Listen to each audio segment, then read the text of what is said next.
You even brought a newspaper? Hmm?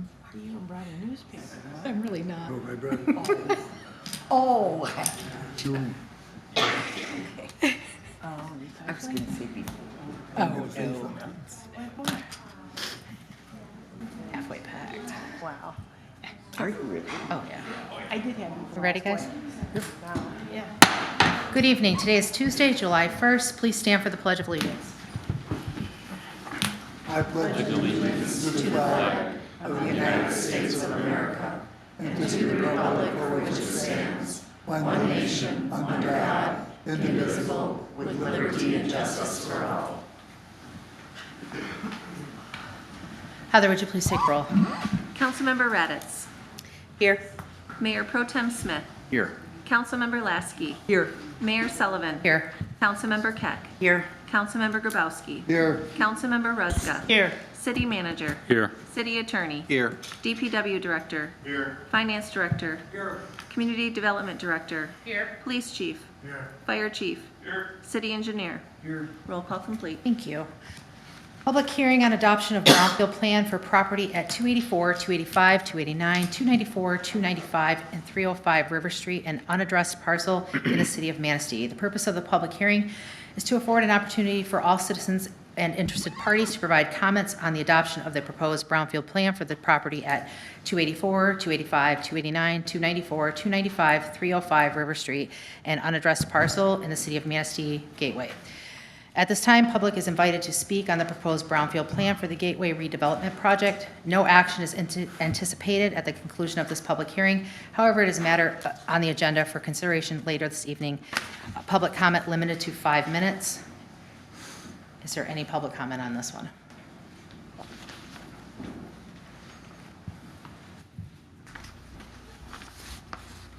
Good evening, council members. Carmen Cott on behalf of the Manistee Downtown Development Authority. Just want to take a moment to remind you that the Manistee Downtown Development Authority Board has passed a resolution back on February 12th in support in forfeiting 100% of the increased DDA TIF capture to help move the Gateway Brownfield redevelopment plan forward. This project had been in the works for years, and it would be a shame to see this project dissolve. It would not only transform the entrance of the River Street, but it would serve as the most significant development since Harbor Village. If we don't move forward now, we risk missing a rare and impactful opportunity for growth, reinvestment, and long-term benefit to the community.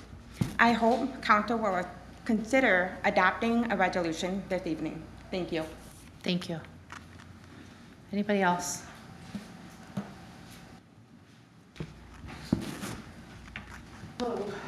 Tyler Leppinen, I'm the Chief Operating Officer for Little River Holdings.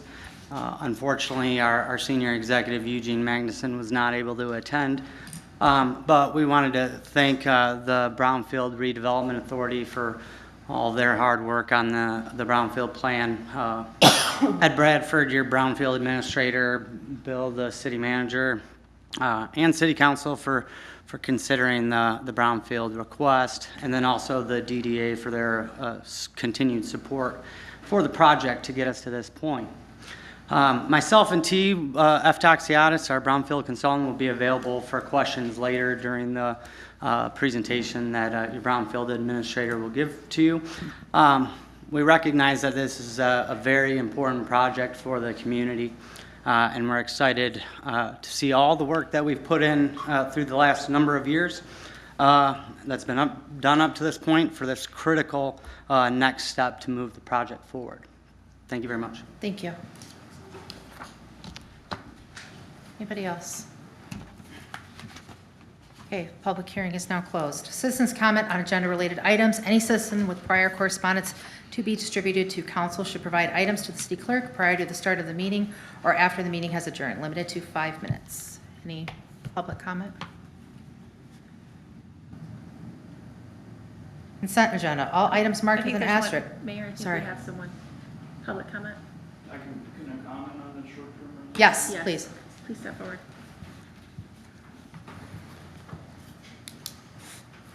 Here we go again. There's always a last second something comes up on this. The citizens don't get any involvement in this. I offered many times to be on any kind of board or anything, and nothing.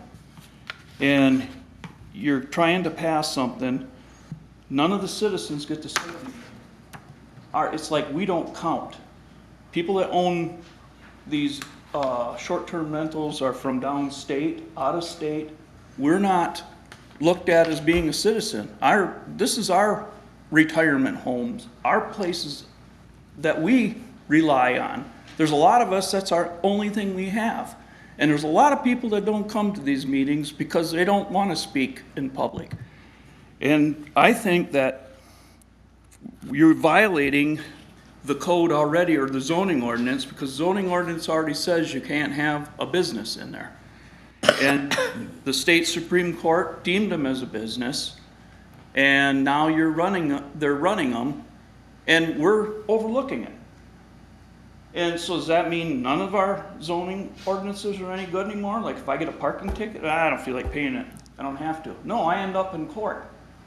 And I went to the State Attorney General's office, and I'm going through the process. I'm going through the council again. When I go through the council, the next step is to the county prosecutor. And I guess it'd take the city of Manistee to court. Because you're not following the zoning ordinance. You have the right to shut them down. You should be starting off shutting them down and then starting over from zero. Because right now you're going to have people that are going to complain that they've had this for 3 years and now you're not going to let them have it or that. And I went to to find out about the licensing and for realtors, and they said that they should know the laws when they sell a piece of property. That they can't go tell a property owner you can have a short-term rental when it's against your ordinance. So they said maybe your city should have some classes for them. And then they gave me the code of ethics number, and I've got some information come from them. I've got some stuff on the bar because we've got a mayor that owns a daily rental, and it's advertised. We got council members that have family members that have them. Now by ethics, they should not. They've got a conflict of interest, so they shouldn't be, because she can be able to sell them. She's running one, and if you got family members, you're going to vote so you can in favor, so your family member doesn't get. So I think that we should sit down before you vote on this again and get the citizens involved in it, because we don't feel like we're represented here at all. We don't. Thank you. Thank you.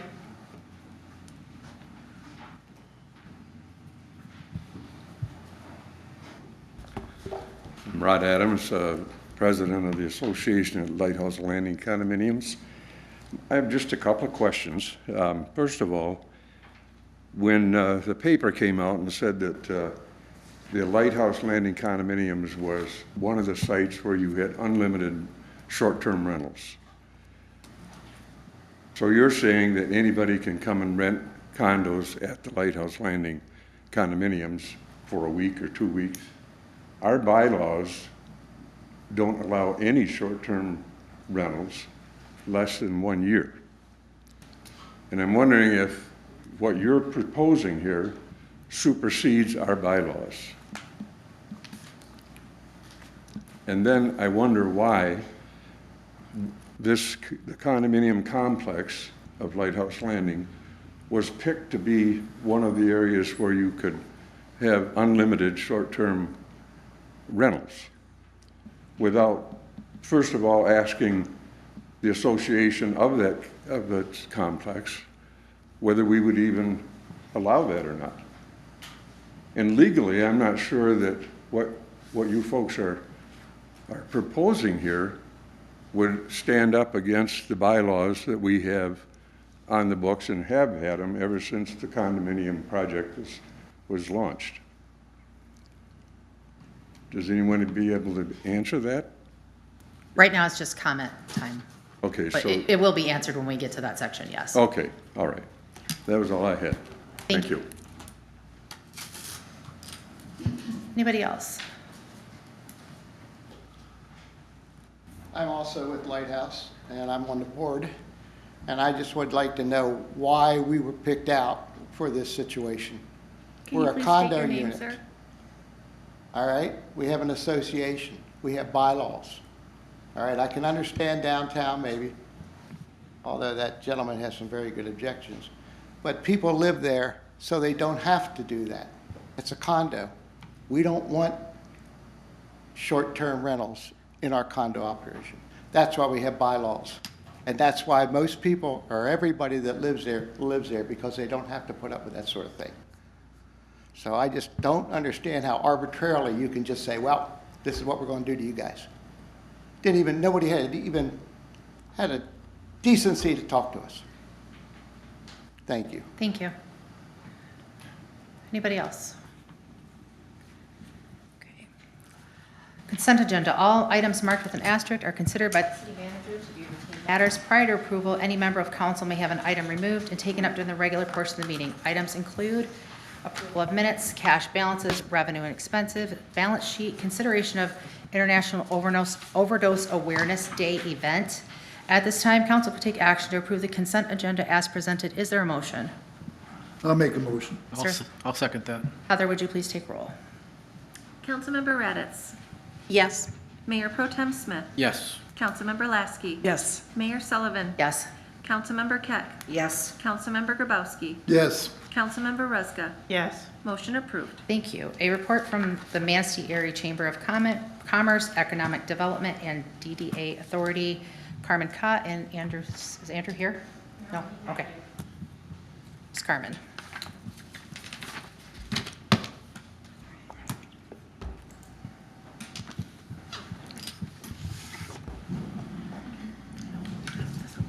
Oh, yeah.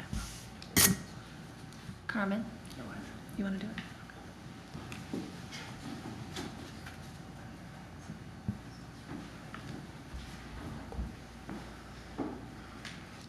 Good evening, council members. First, I'd like to say thank you for the opportunity to present this evening.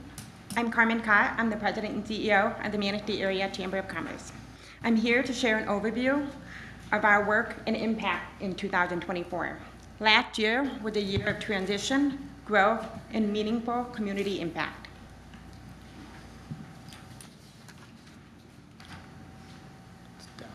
Down. Oh, there we go. Okay, click down. Last year, our team looked a little bit different from what we are this year. Nicole Kaminsky joined us as an intern and is now a full-time program specialist. We said goodbye to Mark Miller, our former economic development director. However, during that transition, both Stacy and Nicole led our economic development initiative. However, in the spring, we welcomed Andrew as the Director of Economic Development. And I can tell you that both Nicole and Andrew have brought nothing but a wave of fresh energy and really hit the ground running with our team. So I've been really happy and pleased with their effort there. So thank you, Nicole and Blade, for being here. Unfortunately, Andrew was not able to be here tonight, but you'll see him at a future council meeting. And then Blade also celebrated his first year as the marketing and communication specialist. We said goodbye to Stacy in November, and then I transitioned as the interim president and CEO in November. However, during these changes, our mission remained strong and our impact continued. In 2024, our board of directors was led by our chair, Dennis McCarthy. They are a diverse group of leaders that represent all of Manistee County. They don't just support us, they help shape the strategic direction of our organization. I also would like to say a special thanks to Bill Gamble for serving as our liaison, ensuring a strong communication between the chamber and the city. So thank you, Bill.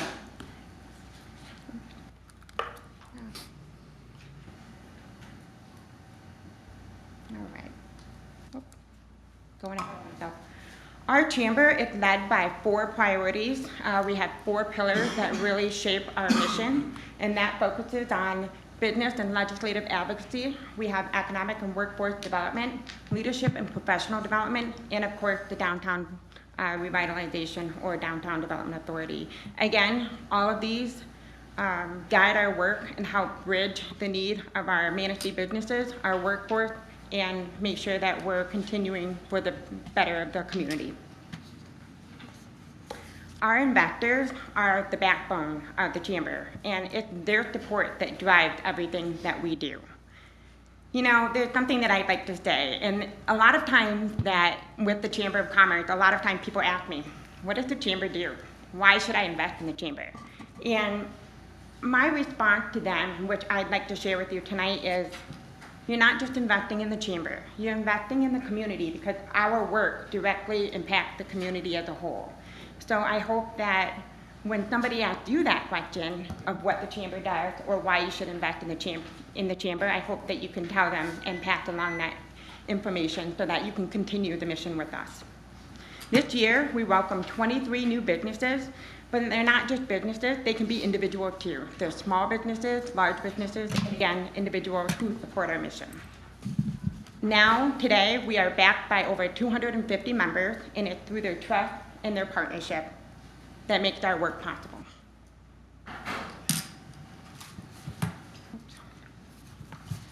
With our business and legislative advocacy, it's really important what we do with this type of government work because our relationship with our local, regional, and state level to promote policies that benefit the business community. So our relationship with our state, our city council, our commissioners, it's really important because what's happening at a local level, our state level, really needs to tie back into the business community because as a chamber, it's our job to communicate back to the businesses on what's happening, whether it's whatever's happening in Lansing, whether it's a positive or a negative, it's our job to be able to communicate that to the business community. So if it is a positive, we want to make sure that they're taking advantage of what for the best of their business. Or if it is a negative, we want to make sure that how do we navigate the change and how do we go through this together? You know, for an example, the earned sick time. You know, there were a lot of changes that we're going through at a state level, and thank you to Bloom and Pluggett for having a representative work with the chamber and coming to talk about their interpretation of what was happening at that time. So it's really important to have those relationships from a legislative advocacy standpoint. At a local level, last year we hosted our third annual candidate forum, to which most of you have had the pleasure of being a part of. So thank you for that, and it gives you guys the platform to be able to share your stance personally on items that are happening in the community and just have a personal relationship of those who are voting on the ballot from every fall. We also do a variety of letters of support throughout the year. Again, a lot of times people require a letter of support to make sure that they have business buy-in and whatever it is that they're doing, if it's a grant or if it's a project or moving forward. We have done a lot of different initiatives, including the Brownfield Redevelopment, Airport Service Expansion, and Rural Development Grant, just to give you an example.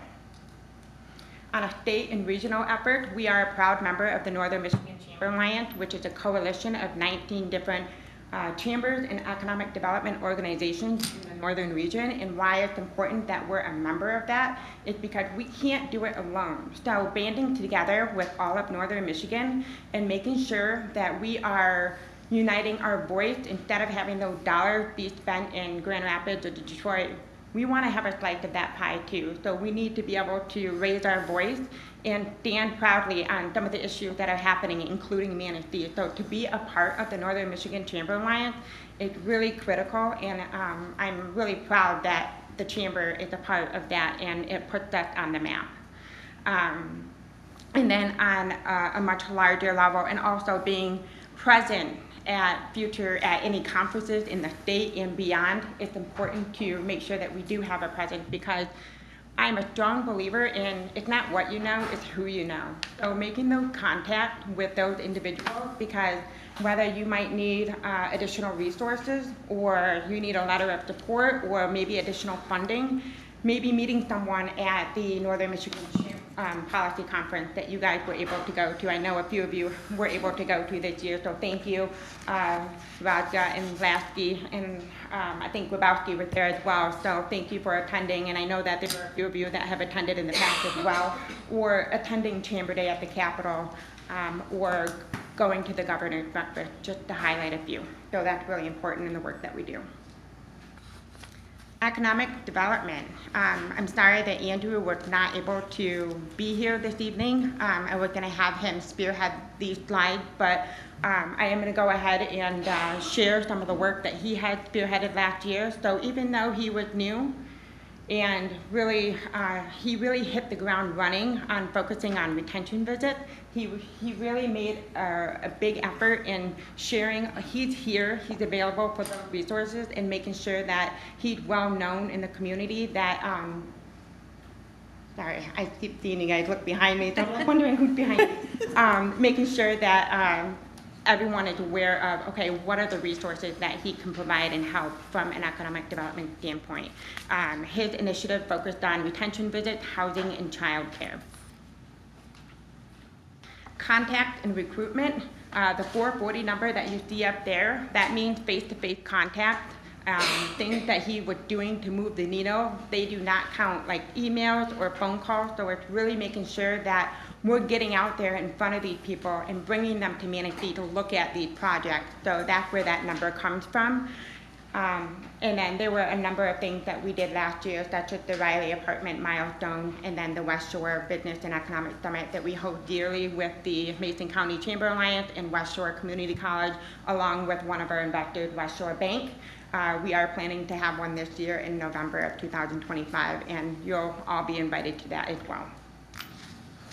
Last year, we saw about $23.8 million in investment in Manistee County. To give you an example of where that number came from, so for example, the O'Reilly Apartments, we have the airport, Contour Air, Northern Hotel, the Wander Inn, just to give you an example of where that dollar value is coming from, and making sure that we have partnerships with the various different stakeholders in the community. For example, 20 Fathomed, we host a business boot camp, making sure that we're focusing on the small businesses and entrepreneurs that are looking to invest in Manistee County. Andrew also worked with Teresa Waldo to spearhead on the RRC, or the Redevelopment Ready Community. I know they both worked really hard on that application, which opened a lot of doors for future state funding. So again, it's just putting Manistee on the map to be able to continue to get that funding. So that's really important, and thank you, Teresa, for working with Andrew on that. So, all right. Next, leadership and professional development. One of my favorite programs that we have through the Manistee Area Chamber of Commerce. This is one of the cornerstones of Manistee's future, what I like to say, and this is just a great opportunity for individuals in the community to come through the leadership program and understand what the challenges are, what the opportunities are, and really understand what Manistee is all about. You know, even as a local to the community, I still learn so many things that I did not even know that either existed, or information about Manistee that makes me want to stay here and proud to be a part of. We welcome the 2023-2024 leadership cohort, which they enhanced the First Street Beach Dog Park by adding fencing, water access, and agility course. So thank you to Jeff McCula and his team for working with that class and making that project a reality. I love it when class or group, the cohort, bring a project that is there, and then they enhance the quality of what to come.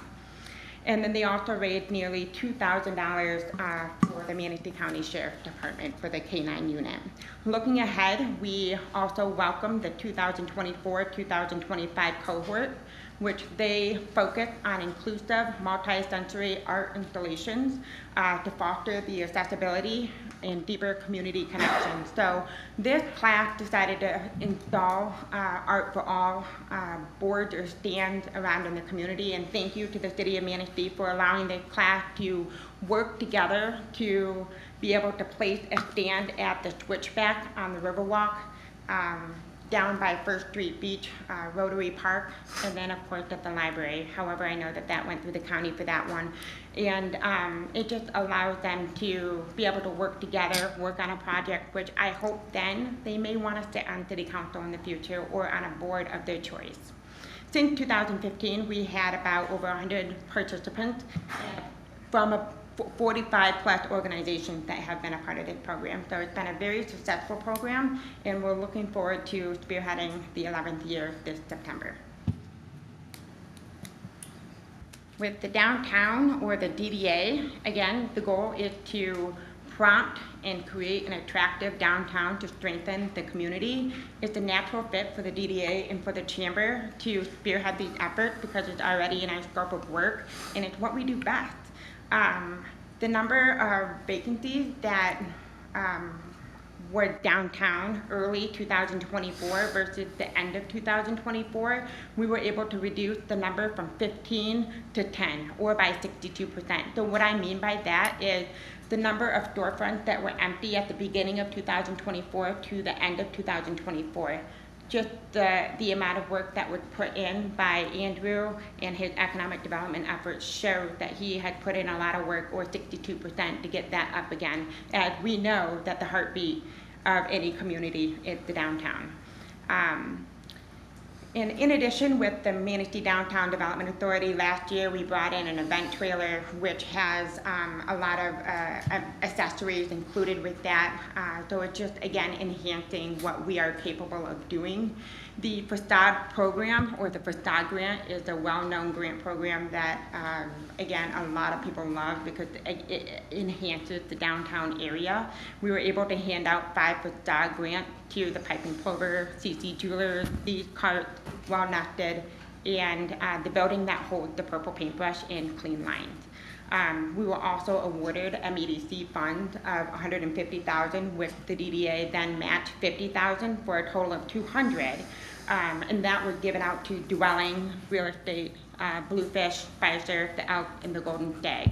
And so far, Dwelling and Spicer both have completed their project. So that's an ongoing thing that you'll see continue investment in the downtown.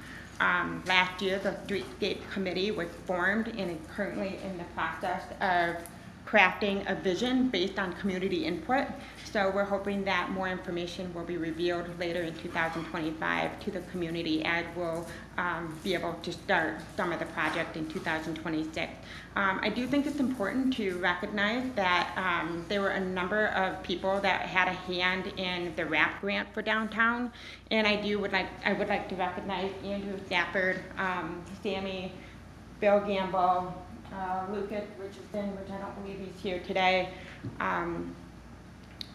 that applied for the RAP grant, and they got it. So again, there's a lot of things that are happening with the Downtown Development Authority, and it's really exciting. So it wouldn't be possible without all of our collaboration and support from each other. Programs and highlights. As part of the Chamber of Commerce, we work hard to put together programs that help businesses to be able to come together, to network, to be able to come up with new ideas, meet different people, and so forth. And there are a number of programs that we do spearhead. So the award gala, again, that's a wonderful time to come together, recognize the business community that shapes our region. If you haven't had a chance to come to this, it's just a wonderful event for businesses to really just celebrate the accomplishments of what Manistee has done in the last year. And it's a fun night. If you haven't been, I encourage you guys to come check it out next year, support the chamber and the business community. The Manistee National Forest Festival, man, we are in it right now.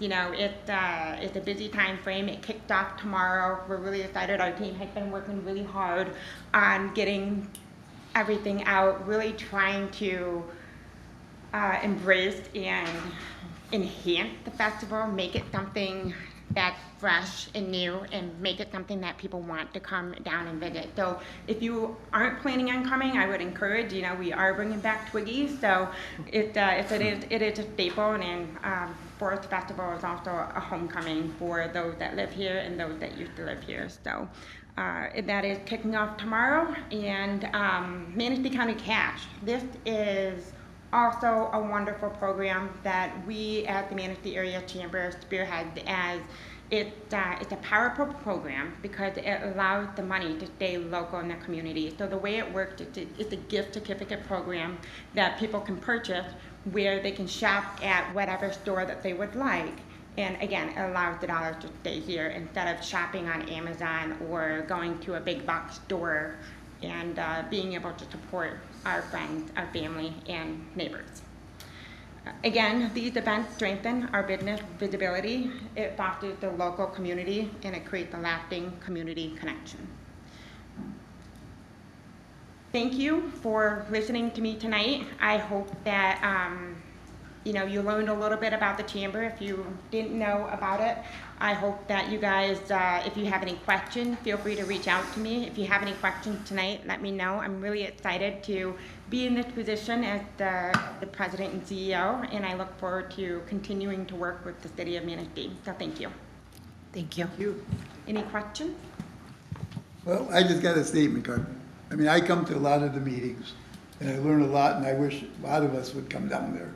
It's interesting, we find out what's going on, what is coming up for us. So I know you guys work hard at it, and you really do a good job, so thank you.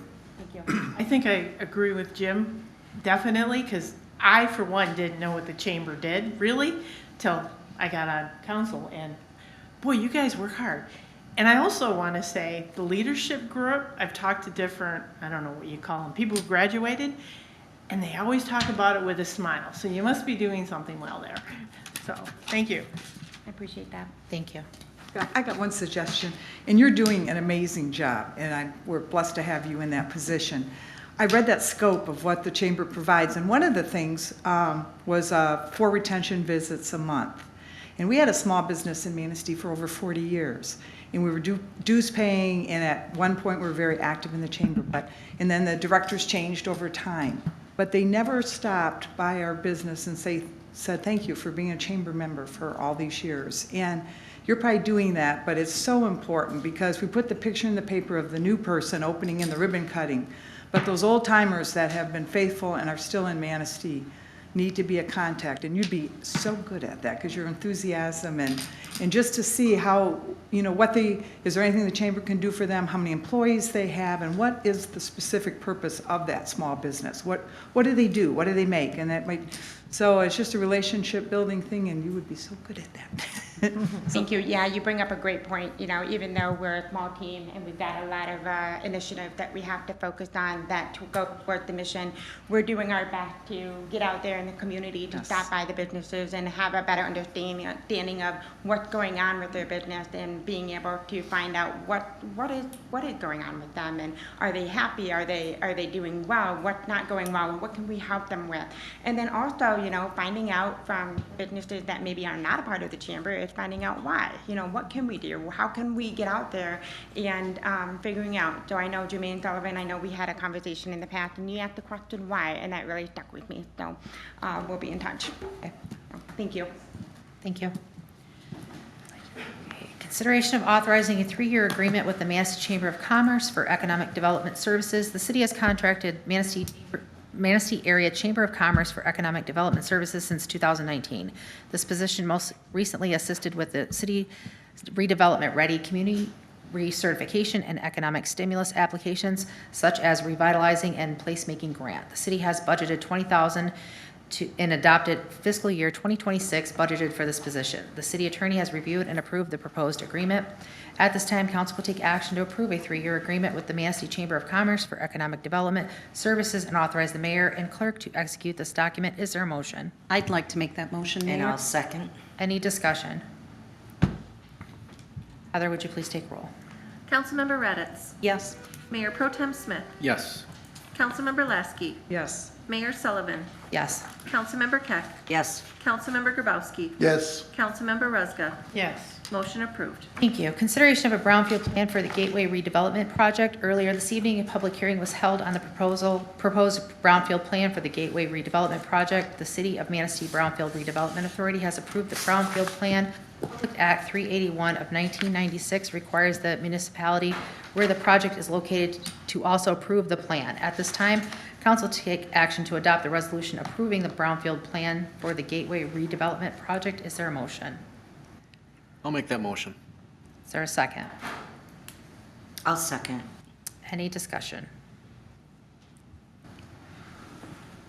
Anybody? I guess The one question I had was a lot of information to kind of get before the meeting. And thank you for sending those links because, That was great. Thank you. yeah, I really helped with the background. But the June meeting, it talked about table 1 and there was a $29 million number. Was discussed and you were going to correct it to 33, but that hasn't been corrected.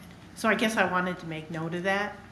Hasn't been corrected where? In table 1, at least not that I saw. We can- So maybe I'm looking at the wrong Yeah, thing. we can look at that. I've got a little presentation I'd like to run through. Oh, And then we okay. can ask some questions, so why right. don't we do that first, Bill? That sounds good. Yeah. And I would like to say, we have several representatives here that have been involved in the process. Obviously, Tyler, who's the Chief Operating Officer for Little River Holdings, TF Taxiatis, who is their brownfield consultant, and we also have the project architect, Mike Corby, and then we have the city's brownfield consultant, Kirk Perschbacher from Fishbeck. So some of these questions I may defer to them because they're probably a little more able to answer them, but I'd like to run through some of the highlights on that. So this has been a little bit in coming, but we do have to remember there was kind of a reboot of this project about 3 years ago when the development team from Little River Holdings kind of changed. And we only just got the special use permit approved, about 2.5, 3 years ago. So even though they've owned the property for longer than that, that's not an unwarranted amount of time for a project of this magnitude. So you can see on the first slide here, there's just a rendering of the whole project site. Obviously the hotel there on the north side where House of Flavors and the adjoining parcel used to be, and then the rest of the development on the south side, and we'll go through each of those. So on the phase 1, which will be on the south side of the property, it's a residential and a commercial complex. There's slated to be 32 apartments and 8 work-live townhouses, which are those units that'll be in the middle of that building in front of the parking deck. So they'll kind of hide the parking deck a little bit. 16 condominiums and over 7,300 square feet of commercial retail office space. The parking deck will be approximately 215 spaces. Project will incorporate some streetscape and stormwater structures, rooftop solar system on the parking deck. Total construction cost for this phase 1 is about $37 million. And the remediation or some of the environmental issues is about just under $1 million, or just almost $1 million, $915,000. Those remediation efforts are being funded by the Eagle grant loan that the city received and is still working through, and also from brownfield tax increment financing if the brownfield plan is approved. Of course, this is kind of a but-for type of an issue, so just a little bit of a segue. The financing stack or the capital stack for the plan requires that a brownfield plan be adopted. If the brownfield plan doesn't happen, this project won't happen because it's an integral part of the financing. And the representatives from Little River can talk a little bit more about that, but assuming the plan gets approved, some of that brownfield capital will be used to pay for remediation. Phase 2 is the north side condo hotel complex. It'll have 97 studio and 1-bedroom apartments. It's kind of going to be operated as a boutique condo hotel. There's going to be restaurants and bars in the facility. There'll be a heritage venue, which will kind of highlight the Little River Band's history. There'll be a conference center, so really a multi-purpose building. And then there'll be Riverwalk and street improvements as well. Total construction cost there is about $45 million. With remediation of about $1.45 million. And again, that's going to get paid for the remediation through the Eagle Grant Loan and Brownfield TIF. And then Little River Holdings is also looking to apply for a US EPA cleanup grant to assist with some of the remediation efforts. The economic benefits of the project, this was put together by Little River Holdings based on generally accepted data that they've gathered, and kind of a best practice when you're modeling economics like this. So they expect to create between 95 and 110 jobs. Those are not full-time equivalents, that's just the number of jobs total. And year-round residents, and once it's all built out, would be between 40 and 70. They're expecting about 32,000 new visitors per year will come here because of this development. And that would lead to an increased economic activity of about 18.5 million. There's a lot of secondary financial benefits to the downtown and the area. One is projects of this magnitude and quality tend to spur other development and people to fix up their buildings. It's certainly a high-profile project, which I think will bring people to the community just to kind of see what's going on. There's going to be a conference center, so to the extent they bring in large groups, they'll be spending money at the restaurants and shopping downtown, that sort of thing. And obviously bringing people to live downtown is also beneficial to all the downtown. So it's really a domino effect of the economic advantages of the project. It'll improve the environmental quality because there is quite a bit of contamination in all these projects. And Kirk from Fishbeck, our consultant, can answer questions specifically regarding that. But each of the parcels has some type of contamination. Some of them are different. Some of them are hydrocarbons, some of them are volatile organic compounds, but they all have to get cleaned up. And then it also will enhance the public infrastructure with some of the city projects. So we'll be doing some street resurfacing, we'll be looping a water main, we'll be increasing some water service to that area, and we'll also be doing a little bit of Riverwalk work. Just some of the kind of highlights out of the plan. The project cost, excluding any financing costs, which are significant, is about $91 million, and some of these numbers are rounded. Right now, the current taxable value of all of those 7 parcels is about $640,000. And when it's all built out in year 4, the estimated taxable value is going to be about $30 million. Keep in mind, this is what our assessor likes to call voodoo assessing. You have to have an estimate for it to do a brownfield plan. But you have to have a building and a structure there and everything built out to be able to actually do the assessing. So these are based on plans and schematics and an estimate, but it's fairly conservative, but that's the number that's used in the plan for the future taxable value. Current property taxes that are generated off the 7 parcels, there's about $40,000, and in year 4, the property taxes that'll be generated is going to be about $1.8 million. So obviously a very significant increase.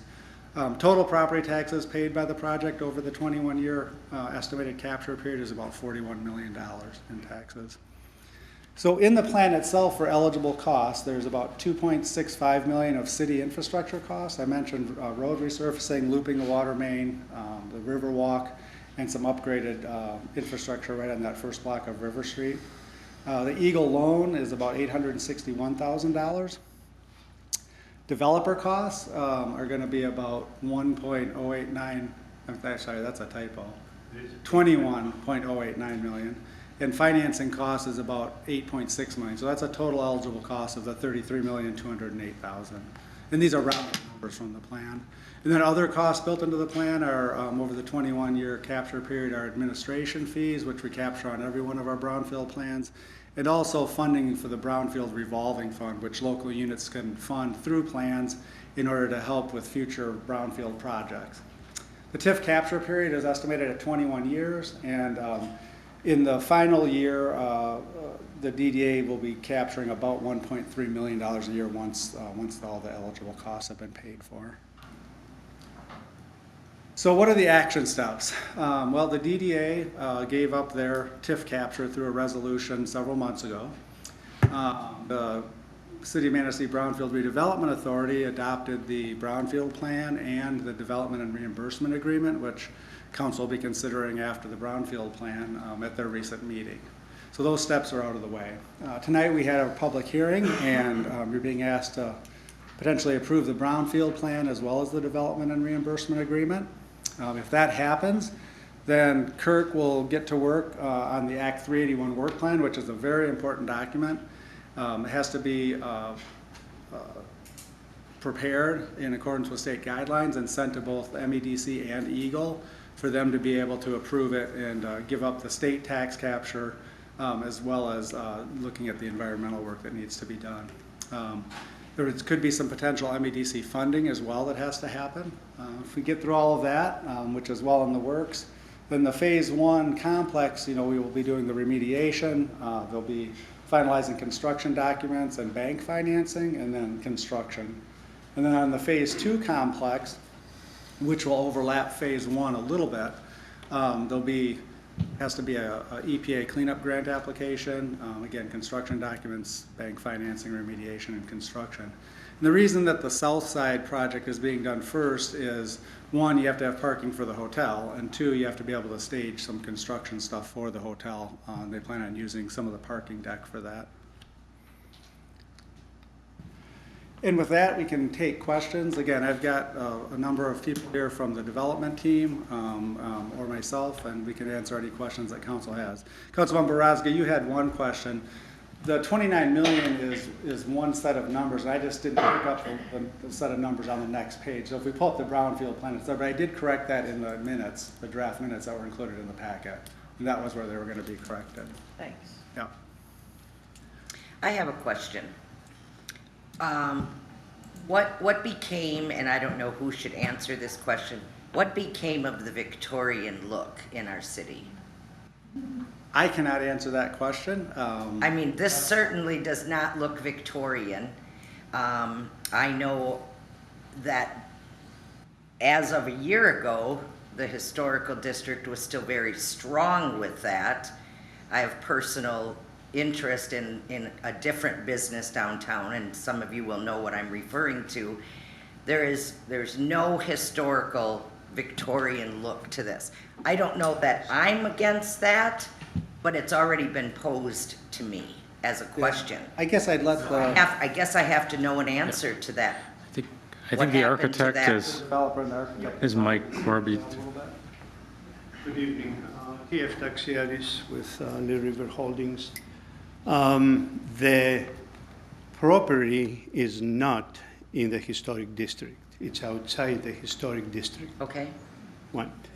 However, because of the proximity to the historic district and because we wanted to have some continuity, our architect, who is here, by the way, Mike Corby from Integrated Architects, has incorporated a lot of elements in the design in terms of both design, colors, material that would be sympathetic to the historic character of the rest of the downtown. And I agree with that, because by the looks of it, it's not anything real modern or, you know, so I appreciate that, but I just was. Sure, and also, in addition to that, the architect has incorporated a number of native elements in terms of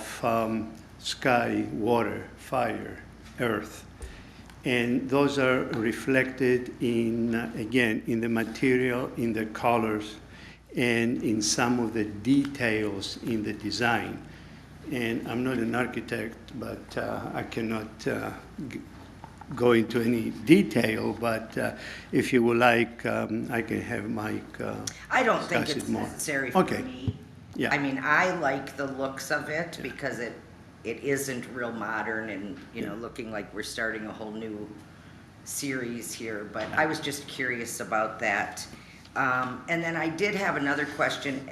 In my information that I received in preparation of tonight, it gave a little bit more of a breakdown of the number of apartments, how many one-bedroom, two-bedroom condos and everything. Why are there so many one-bedrooms being developed? Do we have that much need for one-bedrooms? I mean, we've got a bit of a housing crisis in Manistee, and a one-bedroom isn't going to do families any good. So I don't know what we're trying to accomplish with all these one-bedroom suites.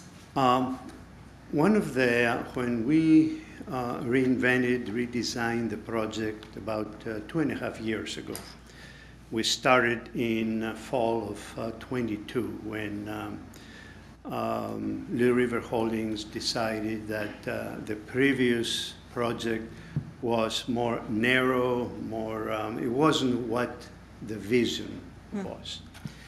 And we start redesigning. We did a number of things.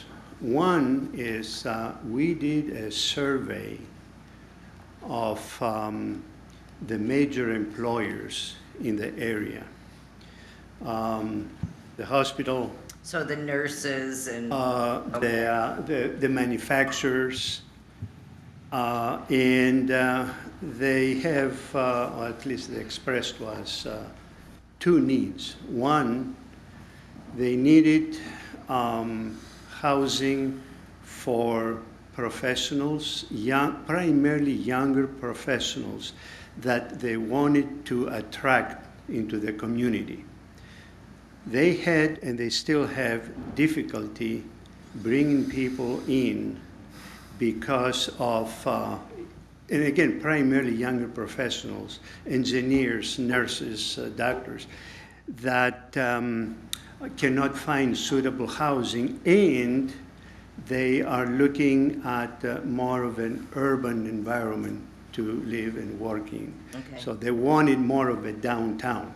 So and then they also needed, yeah, and they also needed housing for the families, for the other workers, which was not, we could not accommodate both in the space that is available. Okay. So based on that survey, we determined both the number of apartments and condos and the size. And you will notice in the previous slide that in addition to one bedroom, we have a number of studios. And in a previous development that I was involved with at the North Channel, we found that studios were very, very desirable. They were the ones that sell and rent first. So we increased the number of studios, even though to do a studio is more expensive than one bedroom or two bedrooms per square foot, because you still have a bathroom, you still have a kitchen. However, that was the need that we identified, and we incorporated that into the design. good, thank you. Okay, gee, during the past couple of years, I've been asking the same question. When are we gonna start this? Because now I see you got it for November or something, to 25. We've been promised this every year, that spring there was gonna start. Did the tribe release the money finally? Or what are we playing around with A here? couple of things. First, I have not committed in any of the meetings I've been to, I have not promised a date. I think what I've said every time is that a number of things, a number of steps have to happen. The brownfield plan adoption and approval is one step. Once the brownfield plan is approved, we have to go to the MEDC, Michigan Economic Development Corporation, and to the EGLE to approve the capture of the state tax portion of the capture. We have the state taxes, school taxes, and the local taxes. The local taxes normally would be captured by the DDA. In this case, the DDA has foregone the capture in order for the Brownfield Authority to capture the local taxes. The state taxes, the school taxes, the state has to approve that capture, because the state then would reimburse the schools for the tax that the Brownfield Authority will be capturing. So that's the next step. The third step is we're still waiting for MEDC to approve a request for some additional funding. Initially, they told us grant. Now they're telling us maybe a loan. Maybe we will not see that. Finally, financing. You said something about the tribe releasing funds.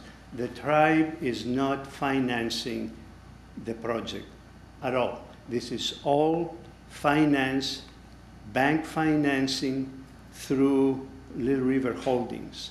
So we do not get any financing from the tribe. We wish we did, but we do not. So we have to get secure financing from the banks.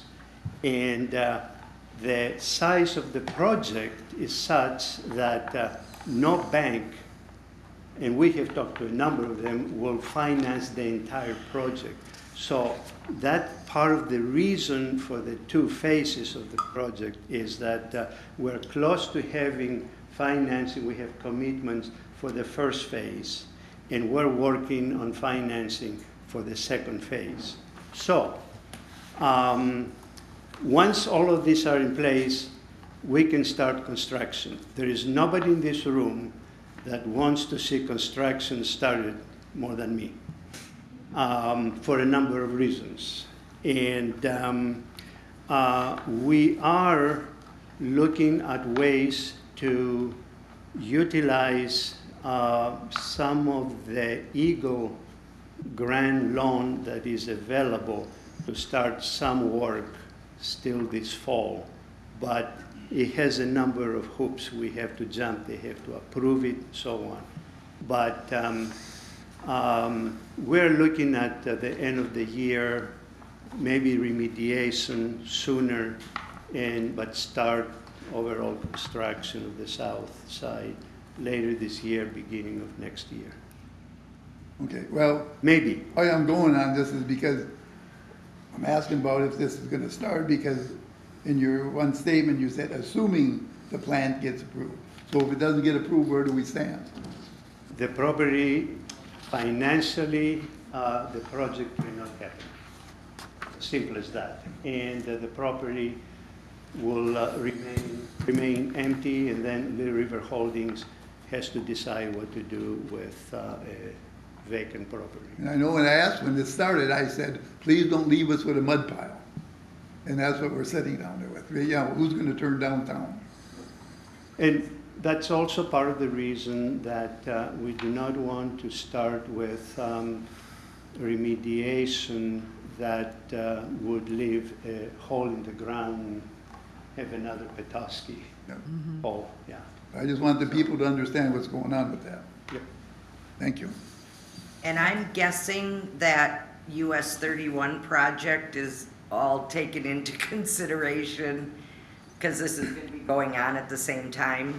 Yes. Okay. And we understand that US 31 reconstruction will be done in two phases. And the latest that we have heard from Jeff Mikula, who has been talking with DOT, is that, they will be working on the south side first, then on the north side, which actually is good for the project. This way, the construction on the south side will not interfere with the expected opening of the condo hotel. Okay. I was going to say the same thing kind of as Jim, that remembering Petoskey, and it was kind of remediated this past 2 years with the grass in but it has never been the same, and it stood ugly for probably 25 years as their gateway. And so that's the only, everybody would love to see this happen, and it would be such a positive addition to Manistee. Nobody would probably be against this. But the fear is, what if, and would it just sit vacant if you couldn't get the financing or something else stood in the way? And I know nobody likes to talk about Plan B, but would that be our gateway then forever as it is now? Well, we certainly don't want that. No, nobody does. Nobody does. I know you probably, most of all, don't want that. And I mean, if Tyler wants to jump in on that,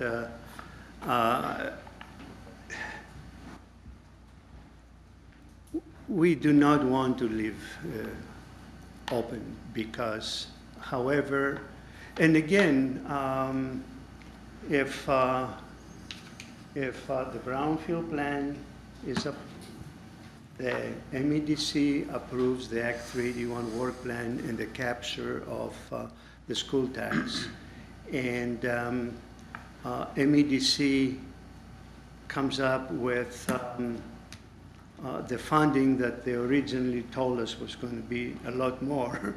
Even with some of that, then that makes it a lot easier to talk to the banks, because, the banks have the same fears as, the rest of us. Say, well, we can loan you the money. However, if you don't have all of the other sources of funding, the pro forma doesn't work. Tyler? Yeah, so T kind of threw me off with the last part, but we do have a commitment of financing for phase one. The commitment of financing says if you're able to secure the brownfield plan and X, Y, Z as you're presenting in the financials, right?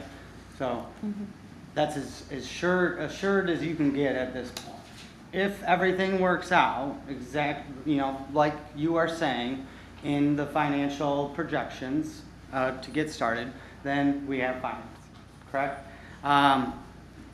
The original question was, would that property remain as your gateway forever? I would say I can't really answer that at this point, because we would have to reevaluate our entire situation, right? We've invested a certain amount of money into the project already to get it to the point that everyone wants to see improve. So we have to look at our investment at this point and how we can get the best return that we possibly can. Because the purpose of Little River Holdings is to diversify the tribe's revenue in addition to the Manistee Casino Resort, correct? That's our purpose of what we're trying to do, and this is one of our opportunities to do so. So with the amount that we have invested, we'd have to, like I said, reevaluate the situation and make a decision based on what options are available to us. But I will say that there is absolutely no way that we can move this project forward financially without the brownfield plan being approved, just frankly. Okay, and you are saying basically you do have a commitment letter from a bank or a Yes. Okay, that makes a huge difference. If Letter of commitment that we have to use for the MEDC application. That's been part of the challenges with the project. But assuming nothing changes from the financial projections that we've shared, that should move forward. That's all I can say. Are there, so we have the Bureau of Indian Affairs that is part of the project as a guarantee for the loan, because you have to have a loan guarantee to pay back a bank if you aren't able to perform. So I can't speak to what happens at the federal level from now until the project gets moving, right? I don't have any control over it. But based on the facts today, if we move forward on this plan and everything continues as is, we have everything in place to get started and begin the project. Liz, I understand and share your concern, but I'm wondering if this organization can't land the brownfield funds with their guarantors, their planning, the support of the DDA and our community. If this doesn't go through brownfield, I don't know what other corporation would want to invest there and take on the responsibility of developing and dreaming and building such a wonderful gateway. I feel like it's our job to either make a decision to say that we don't want to be part of this organization's future dreaming of Manistee, or we say, yes, we need to do this now. It has been vacant.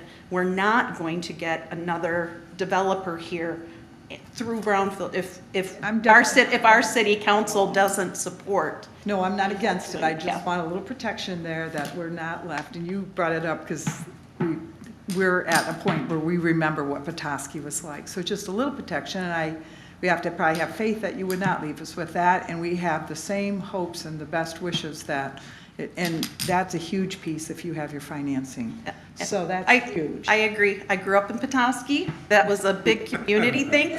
I know, go north. Yeah, exactly. So I understand that community needs and what they had to go through. And I would just very much like to have our committee have or our council have this dialogue, but then let's move forward and support this incredible opportunity to have that abatement of the contaminants, and better yet, to have a place for our young professionals to see themselves being in Manistee. So, And I don't know if this adds any comfort to any of this conversation. I appreciate all of your comments. The ownership of Little River Holdings is not going anywhere, right? They plan to be in this community forever, as they have been. So I don't think they want a negative image of what's going on with the project, that they, have some ownership of the company that's moving forward on it, right? Also, you have our brownfield consultant, who was the city's brownfield consultant for Quite a few. 100 years, I don't know, judging by the age. But, and then he's also been on the Historic District Commission. I was the former DDA director in this community. I'm on the DDA board currently. So there's a lot of involvement personally from the people employed by Little River Holdings and by the people that own Little River Holdings. So I don't know if that helps with your concerns or not, but it means every bit as much to us as it does to you, guarantee that. Did you have a question? Well, Sorry. I just want, a couple things, but I really appreciate your efforts with the green roof and the solar panels. The green roof, when you're on top of that hill coming down 31, it's going to look awesome. So I hope we don't lose any of that through cost-cutting measures. I want to get that out there. Actually, excuse me, the green roof is part of the Stormwater. plan, Yeah. because it's part of the stormwater management system. Yes. So we're starting there, and then there would be stormwater retention basin under the parking deck. Yeah, I understood that. And this is probably more a city question. Under the development and reimbursement agreement, on page 10, section 4.3, it talks about the ability to have a qualified contract manager to exercise oversight of developer. I guess I'm wondering what the city's plans are regarding kind of like an owner's rep or something? I can speak to that, yeah. So we traditionally haven't hired somebody to be in that role, but certainly our consultants. This is a big project. It is, it's a very big project.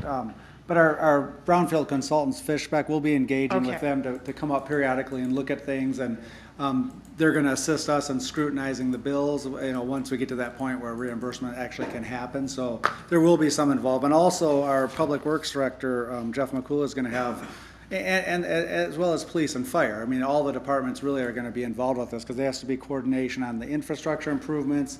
There's got to be, fire reviews. There's going to be, traffic control issues and all of that. So there'll be almost constant conversation as this, 3-year construction project is going to happen. So I think we'll be protected well. Anybody else? Heather, would you please take roll? Councilmember Raditz. yes. Mayor Pro Tem Smith. Yes. Councilmember Lasky. Yes. Mayor Sullivan. Yes. Councilmember Keck. Yes. Councilmember Grabowski. Yes. Councilmember Rozga. Yes. Motion approved. Thank you. Consideration of development and reimbursement agreement for the Gateway redevelopment project. Earlier this evening, a public hearing was held on the proposed brownfield plan for the Gateway redevelopment project. Council also considered approving the Gateway redevelopment brownfield plan as part of the approval process for the project.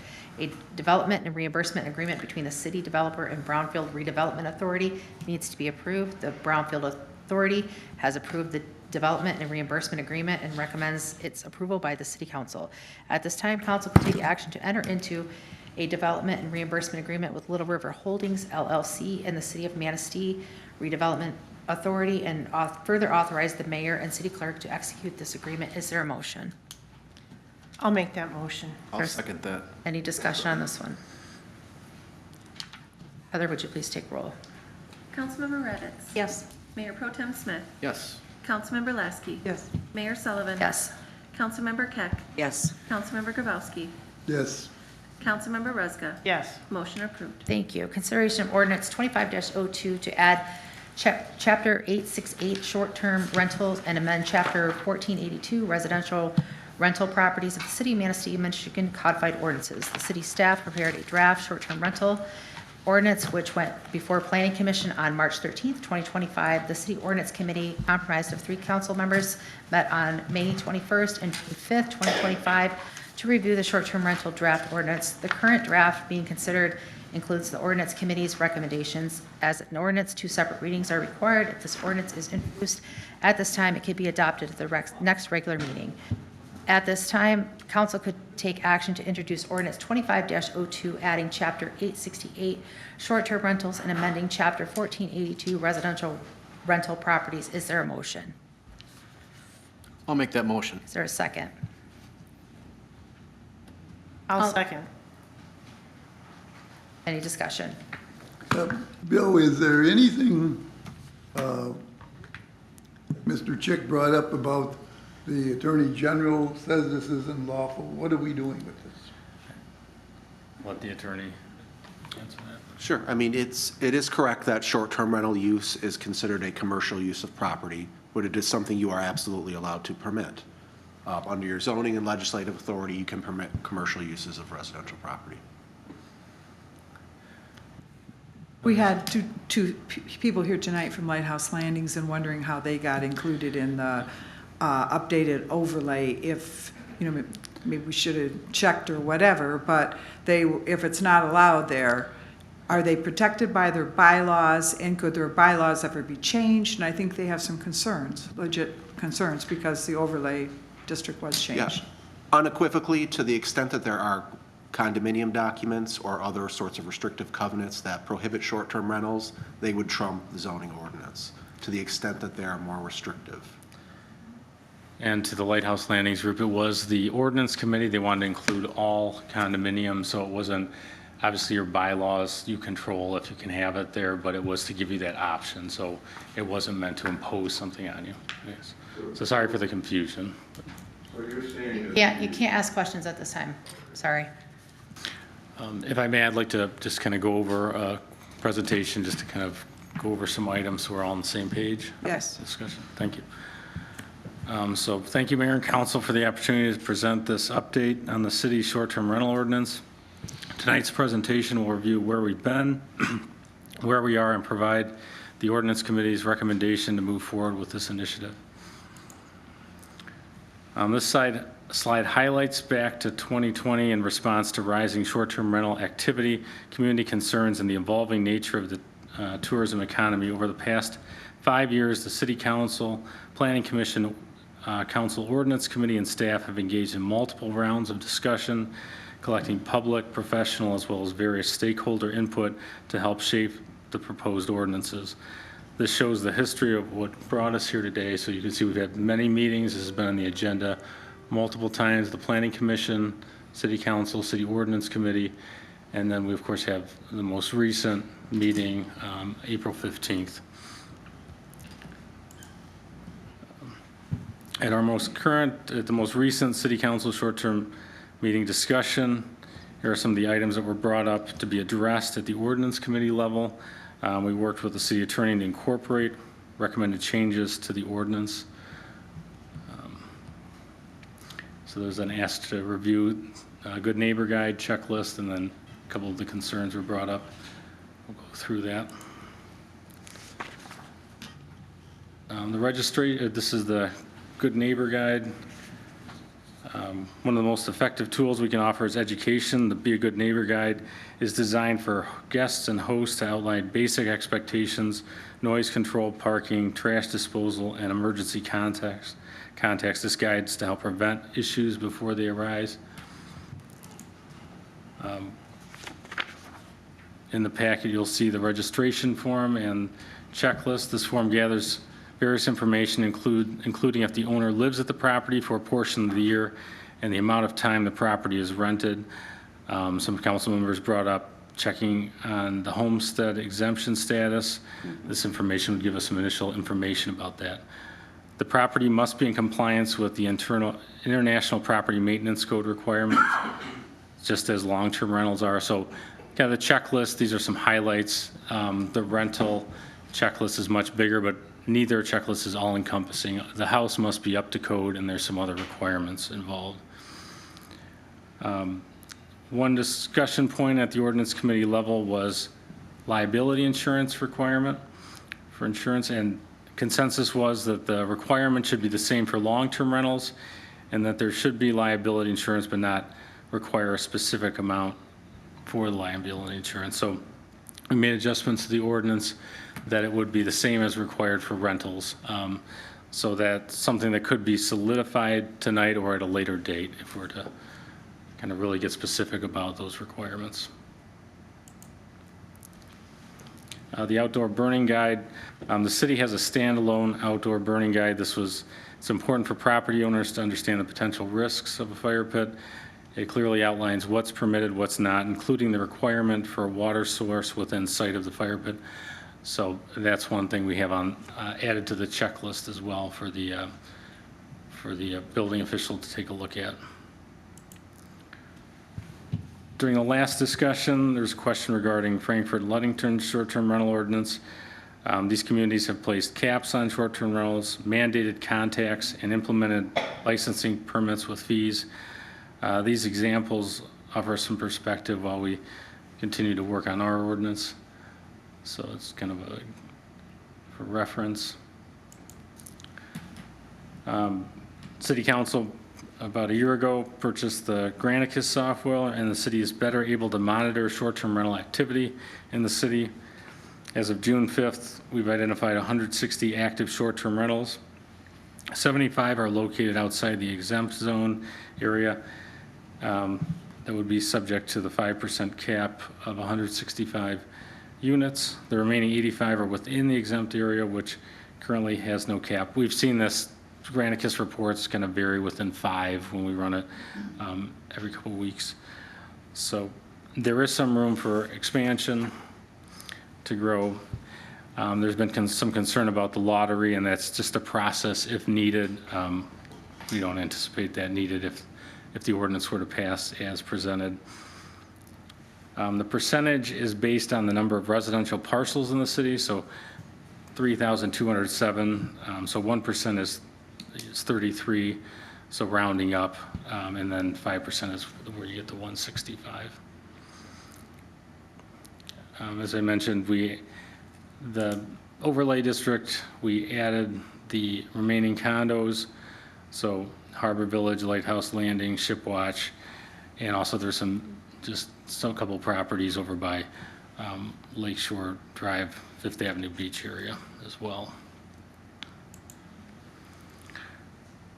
Ordinance committee recommendations based on the data collected, stakeholder input, and the ordinance committee is recommending the following: maintain a 5% cap outside the exempt area, increase the annual registration fee to 100, require a contact, mirror the insurance requirements for long-term rentals.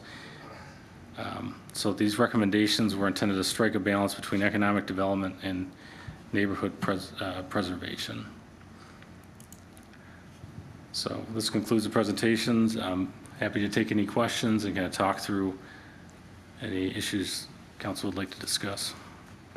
Will future condos automatically be included in the overlay district? No, we'd have to amend the overlay district. I wasn't sure about that first very paragraph, the purpose and the interest and intent. Well, visitors to the community who rent dwellings units on a short-term basis, they bring many benefits to the community. So we recognize that they do bring some benefits, but then we went on to the rest of the paragraph and said they can simultaneously also create, and they went through all the problems. And I kind of objected putting down the tourists a little bit. We just granted the brownfield and welcomed those units to town, and we've got Sammy here who's our tourist person, and I think we never would want to give the air that tours create problems, because long-term rentals create problems, residents can create problems. So I don't know, and I'm not saying not to pass this, I'm not saying that, I'm just saying it probably needs a little tweaking on that. And the other one I had brought up before was that time, that 8 to 11. I'm still uncertain about, the bed check that they have to be, if you're not on the register, that the 8 people who can stay in that building, if it's an 8-person building, that 9th person who's not in there, how did it say that? Someone not registered to spend the night. Let me look at that. That's on page. Kind of like an ordinance, how can we ever enforce it? kind of? Yeah, how could we enforce that? We're not going to have bed police that they have to be out of there by 11. I mean, that's a nice idea, but I don't know how we could regulate that. So if we can't regulate it, then I question, should it be in there? Enforce that if it becomes an issue. I mean, I can't imagine chief going out there and counting beds at 11. I mean, No, if we have registered 5 and for 2 weeks there's 30 people staying there, which is where our problem is gonna come from, we then, I would think, would contact the owner and make him responsible for it. I mean, I think you're putting a little too much thought into that. probably. I don't ever like anything in an ordinance that would not stand up in court or that we as the city haven't agreed to regulate and keep track of. So, I'm just throwing that out. I think it's just it's a definition of what an occupant is. I don't think it's to what extent it'd be enforced. It's more of a definition. And then the one is in, where did I write that down? I think the contact we should have, if you have a rental in Manistee, I would hope that you know enough people or know someone or have met your neighbor that it should be a local contact. And one of the ordinance that you showed, I believed it was Frankfurt, said local contact. And I do think it's important. I think it's, I know some of the long-term rentals, I've heard people say, well, they're owned by someone from, wherever, Oklahoma, and we haven't seen them in years. So I think that local contact, and there are people, if you don't know anybody and haven't met anybody and maybe didn't even come here for the closing, there are people who are paid to do this. There's a couple rental management companies in town so you could pay someone, if needed, to be on your sheet.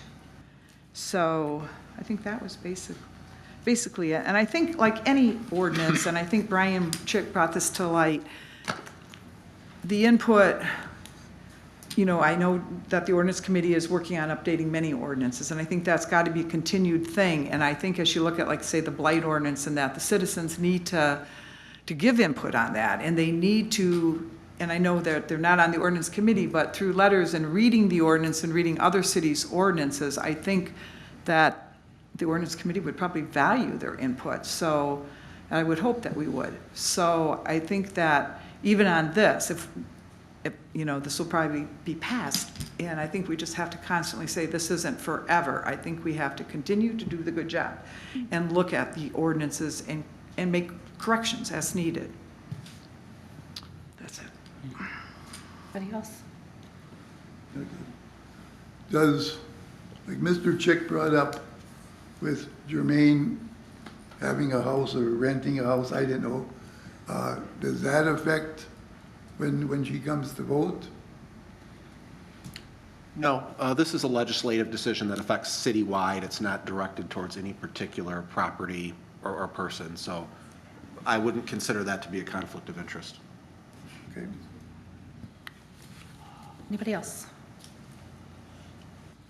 Heather, would you please take roll? Councilmember Raditz. Yes. Mayor Pro Tem Smith. Yes. Councilmember Lasky. Yes. Mayor Sullivan. Councilmember Keck. Yes. Councilmember Grabowski.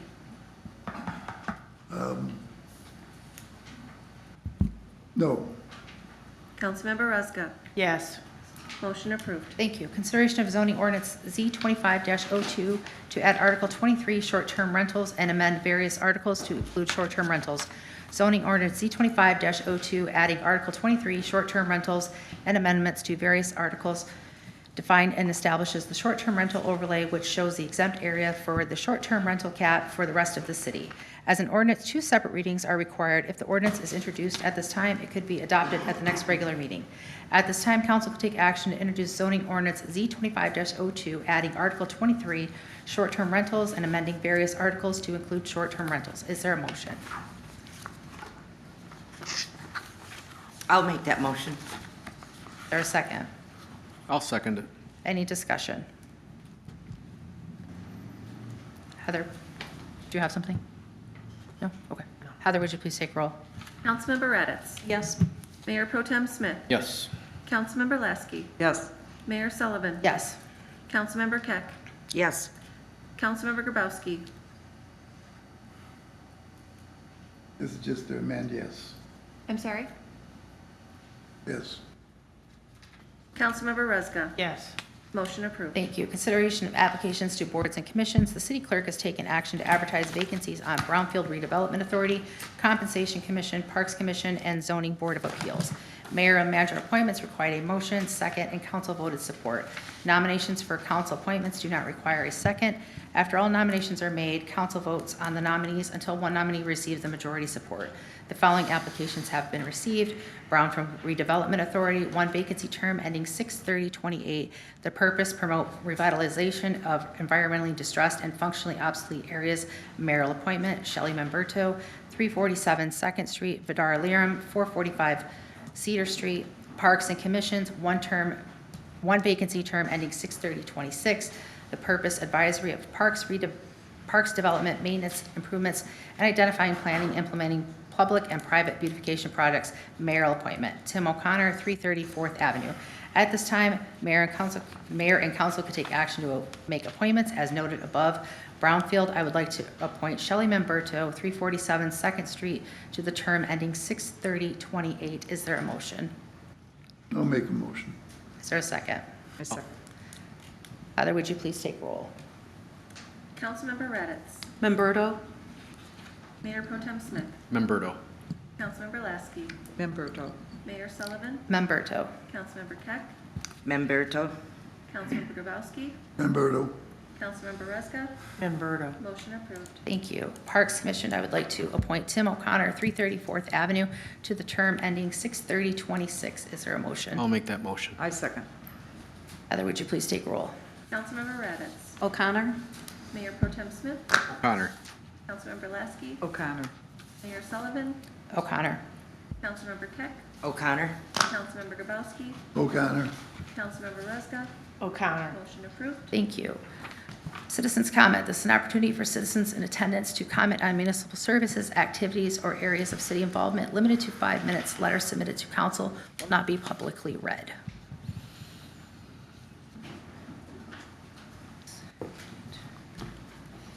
Brian Chick, 276 First Avenue. I hope you're all happy with yourself. Right now, our ordinance says no businesses in our residential areas. You're saying they can change it, yeah. The residents don't want it changed. We aren't given any choice in the matter. You come to a meeting and I get 5 minutes to talk about it. And when I talked to the state attorney general's office, they said if somebody has a conflict of interest, they can't vote on something. She owns one. That's a conflict of interest. Her daughter owns one. That's a conflict of interest. Do I have to go to the bar and see what they say? I don't know. We just had an incident. Another one opened up across the street from me. And a realtor's husband comes and stops and asks me why I'm parking the way I am in front of my own house that I own for 37 years, and I've lived in the neighborhood for 66 years. And he asked me why I'm parking across from the driveway.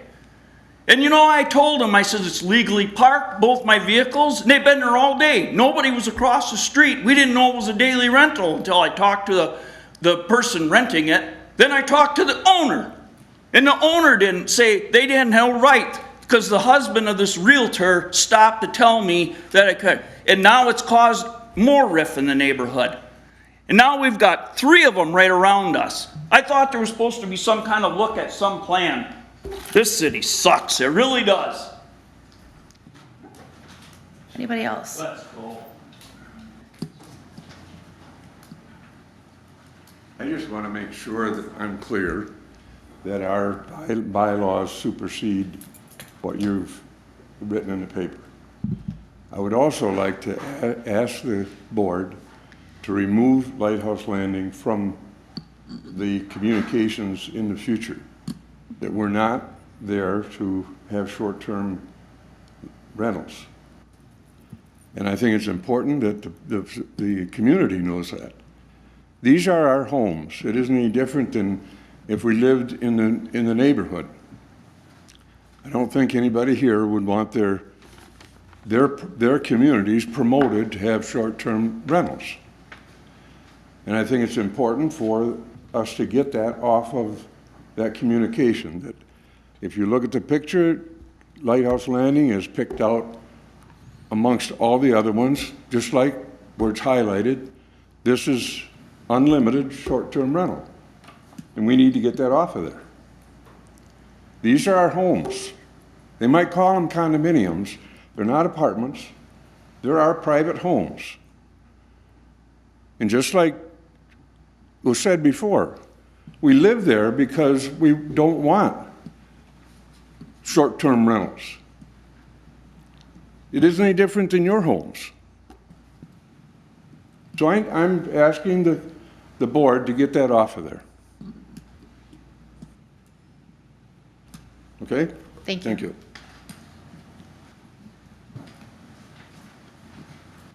Hi, good evening. Seth Pratt, 355 2nd Street. I just wanted to thank the council for adopting a short-term rental ordinance and being open-minded that that might need a change as the city progresses. But with that, a wondering I have is if we need to go back and look at long-term rentals and the ordinances that govern those. Personally, in my neighborhood, and I know it's different for everybody, so I'm not speaking for the city as a whole or any other resident, the short-term rentals in my neighborhood have not been a problem. And they can, like, the outside appearances are upkept, things are taken care of.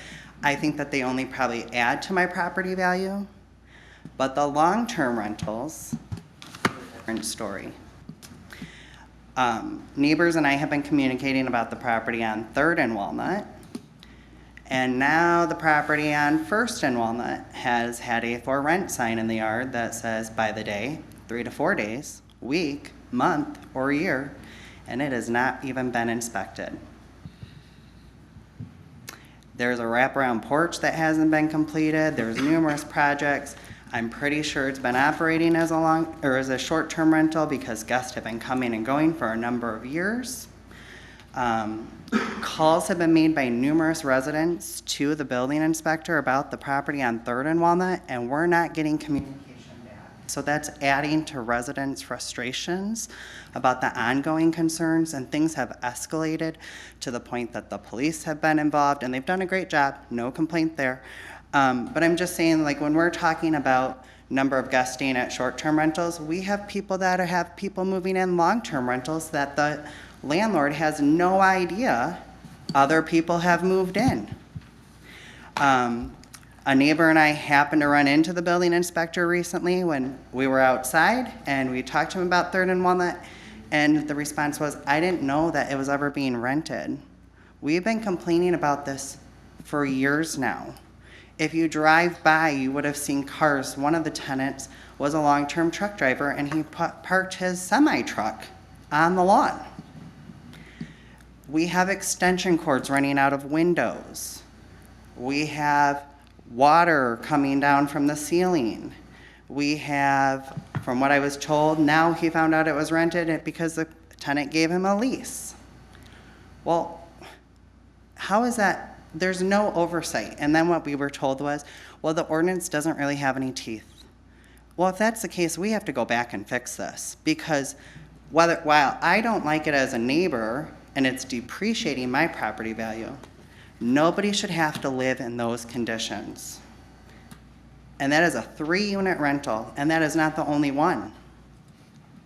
When I was out and about, and after the last meeting, somebody had called me about the property on the corner of 1st, and I think it's Franklin on the Avs. If anybody's out over that way, please drive by. There's no green space. It's covered in trash.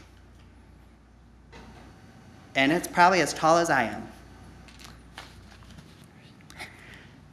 I mean, this is what long-term residents are facing, and at some point, somebody's depreciating my property value or somebody else's property value.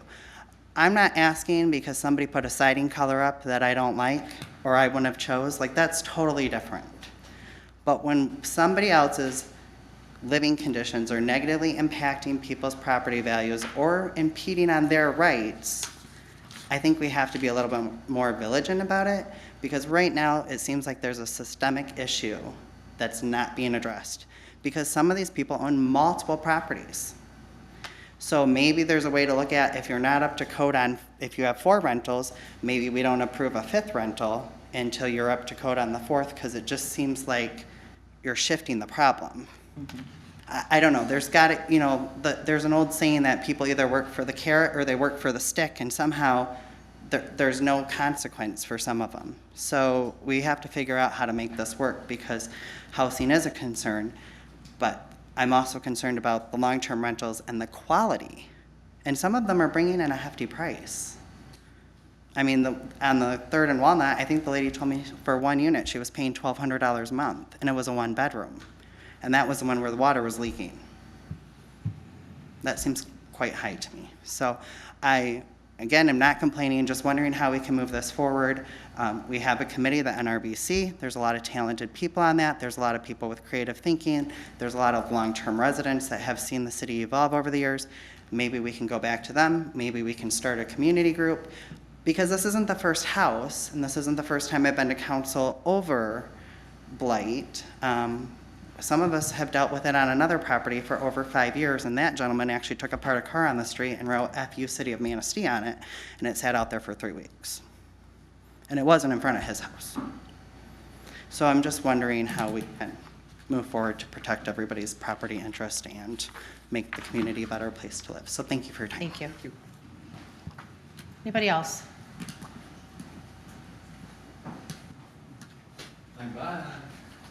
Jeff Kiss, 208 Walnuts. And I have an A, B, and B on one side, and I have a dump on the other side. So come join me. Now, as far as the A, B, and B go, that place was a rental before it was an A, B, and B, and it's actually better off with an A, B, and B. Because I have people, and he's had, I don't know, 3 years now maybe. I'd like to see a little fertilizer on the lawn, and but he does keep it cut, he keeps it clean. I haven't had any parties, any problems, anything to complain about that place. Unless you go to the other side. Now, I was here 2 weeks ago. I've had the police over to Walnut twice.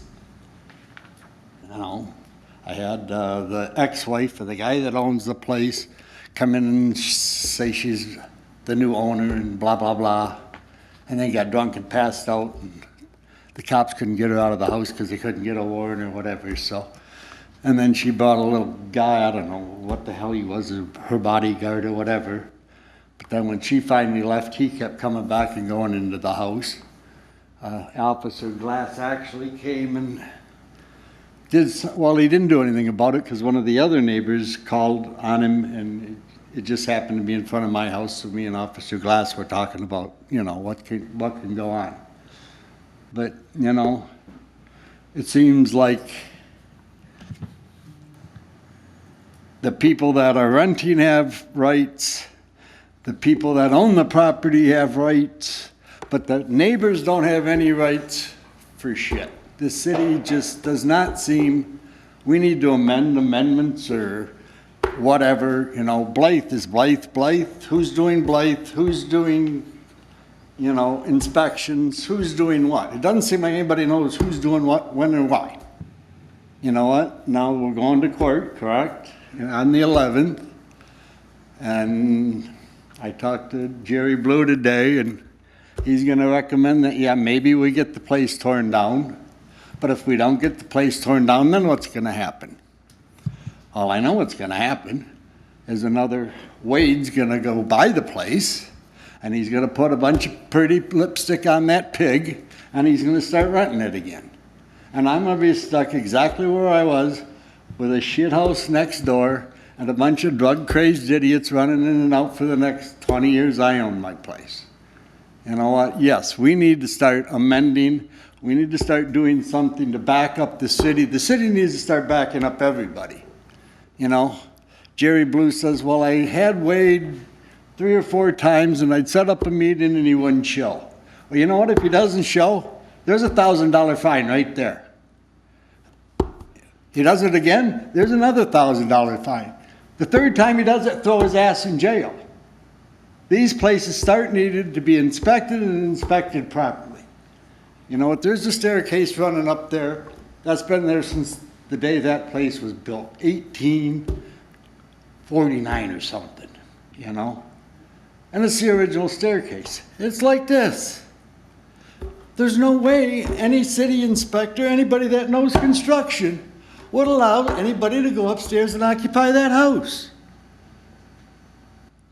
And this has been going on for 15 years. This isn't just here lately with Jerry Blue or whatever, you know? And our Blythe, is Blythe the same as the guy that's going to do the city inspections? Are we separate departments, or do they all get thrown on Jerry Blue now? He's a one man gonna inspect 350 apartments and clean up the alleys and cut the grasses and, you know, what is going on? It's like, we come in here when we talk and everybody's got 1,000 ideas and nothing happens. You know, you don't want short-term rentals because of this reason, or we don't want that, but we want a $3 million fancy organization to come in and build a hotel. You know, so we look pretty when they drive down River Street. What happens when they drive down my street? You know? It's ridiculous. And, you know, there's got to be a way to, just like Seth and somebody else said, we got to start enforcing these laws. Amendments, if we got to rewrite them, you know, but there's something's got to start getting done. And the city starts to need to care about the people that actually own their property and care about their property in this town. I don't care about rental people. Mayor. If I was concerned, get them the hell out. Okay, your 5 minutes is up, sir. Fine and dandy. Thank you. Thank you, Mr. Kiss. Yes. Mr. Campbell, Nothing at this time, thank you. anybody else? No? Ms. Roscoe? Just wanted to mention that the Sands Park had a recent skate park fundraiser and they earned $1,600, so I hope we're gonna progress on fixing that. I did approve the short-term rental agreement, but I do hope we continue to work on it because there were definite parts that I'm glad we started and have something approved, but I hope we work on it some more. And then I'd also like to thank the DPW for their quick work this morning in righting that porta potty at 9th Street Boat Launch. I reported it, and a couple hours later, it was back upright, so thank you. That's it. Mr. Browski? Okay, like Jeff says, the house at 3rd and Walnut, the house on Maple that is across the street from the one that the city police had to go to the other day, that's got stuff piled up in the windows. The smell is horrendous. Neighbors are complaining to me because it's my district. Melissa and 4th Avenue, they started to work on a house, they did some work, now they quit, so that's sitting there. There was a place on Sibben and 4th, the woman bought it, and I don't know when she's ever gonna get it done. She's working on it by herself. She came from California. And the one at 3rd in Sibben was, neighbors all complained, the windows are sideways. And they were talking about doing something with it, Jerry or somebody, and now it's for sale. And the people next door are really afraid if it burns, they're gonna take their house. I mean, we gotta do something. I mean, the ordinance, and I understand from the court that we are not sending the right stuff up to the court. We're not filling out the right papers. So somebody should be up there talking with the judge and find out where we stand, because we are not in compliance. You're saying that the court's saying we're not filling out our paperwork properly? This form we're supposed to send, and that's not being sent. Okay, I'd like to talk to you about that further. So, also, the curbside recycling, I see a lot of people are leaving their totes outside on the road. One guy wrote a note on his up on Princeton. And I told him, well, you gotta have to pay the fee because that's what the ordinance is. So I know we're getting we're gonna have a lot of totes out on the roadway when winter comes, so it'll be in the yards. I want to thank Tressa for working on the choke grant and got all that done for the people who really needed it. That was a lot of work on that. I see they're having a pickleball tournament in Parkdale. I know we want to build one in Manistee, but I know we put money in the budget. But I don't know if we found a spot yet to put it. There's one more thing here. Okay. I want to have everybody enjoy the 4th of July because it's a lot of people in town I see running around. So I want to explain why I voted no on my short-term rentals. I'm kind of concerned why the Attorney General says something. I know what the city attorney says, and I'd like to get somebody to give us a decent ruling because this is crazy. Thank you. Ms. Keck. Teresa, I noticed that there is new fencing around the water retention pond behind the Milwaukee House. He also said in his email back to us that Scooby's has one as well, and I'm assuming that that is properly fenced. I have never seen that one, so I can't even imagine. But yet the question remains in my mind is, what is that for? Why do we need that? And I don't know who to turn to for that answer. Like I said in my email to you, I would think that a city engineer had to have recommended or required or something, so I don't know where we get an answer for that. I do know that that was started and everything before me. We started to look back through that. I can't tell you offhand who the engineer was or not, so I'm gonna have to look at that. I mean, there's gotta be building inspector notices and all kinds of documents as he's been doing repairs on that parking lot and everything. There's gotta be. Not that he's done anything recently since Jerry and I have been here, or maybe just started, but you know, what they had and what we saw with the plans that I had sent you to, that was all that was required at that time from the planning commission, and that was what was proposed. And we don't know why it's there. I will. It's the only 2 businesses in town that have to have that? I will say, I think he implemented a green infrastructure component with that parking lot. So that, I can get some more information on that for you, but that's kind of, I remember he was kind of looking at getting more parking spaces or doing something with the parking lot, and he implemented a green infrastructure component to get more flexibility with his design. But I can look into it more, get you the documentation. But I do see that the fence has been added. Good. Doesn't mean a kid's not gonna jump over the top of it, but we also have Lake Michigan in our backyard, so. Right, okay, great. But thank you for your time on that, I appreciate it. That's it. Ms. Lasky. I do think they're right that long-term rentals need to be addressed and the blight is an issue. And on those totes, some of the apartment units, if they had 3 units in a place, and I don't know that that one did on Walnut, but they got dropped off 3 recycling bins. So some of these houses have like 6 trash cans, and that has contributed to blight too. And recycling should be a good thing. It should not be something that causes blight. So we've got to have, you know, an opportunity that they can pick up a couple of these or whatever, but we got to keep working on this recycling. Just because we offer it doesn't mean it's all done and perfect, just as these ordinances are. And I think the council is trying, and appreciate the people coming. Just keep coming and giving your input. Thank you. Smith. Yeah, I appreciate everybody's work on the short-term rental. I mean, it's been a long time since, obviously I've only been here a couple years. I really appreciate the work, and I absolutely agree with Councilmember Rozga that it's a framework, it's a start. It's not the end-all be-all. We have some fine-tuning to do, but it's at least a start. And the Lighthouse Landing folks, 100% correct.